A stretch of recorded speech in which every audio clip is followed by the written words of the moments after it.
నమస్కారం ETV news కు స్వాగతం ముందుగా ప్రధానాంశాలు 12 కొత్త స్మార్ట్ సిటీలతో 10 లక్షల ఉద్యోగాలు కేంద్ర కేబినెట్ కీలక నిర్ణయాలు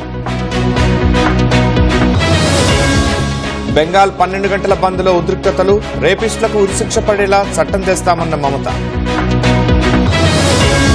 సందీప్ ఘోష్ సభ్యత్వాన్ని సస్పెండ్ చేసిన ఐఎంఏ కోల్కతా పోలీసు ఏఎస్ఐకి లైట్ డిటెక్టర్ పరీక్ష దేశం మేల్కొనాలి మహిళలపై నేరాలు ఆపాలి పీటీఐతో రాష్ట్రపతి ద్రౌపది ముర్ము మాలీవుడ్లో లైంగిక వేధింపులపై 17 కేసులు నమోదు బయటపెట్టిన నటికి బెదిరింపులు గుజరాత్లో వరద బీభత్సం 16కు చేరిన మృతుల సంఖ్య దేశంలో రైళ్లు పెట్రో పైప్లైన్లపై దాడికి ఉగ్రకుట్ర అప్రమత్తమైన నిఘా వర్గాలు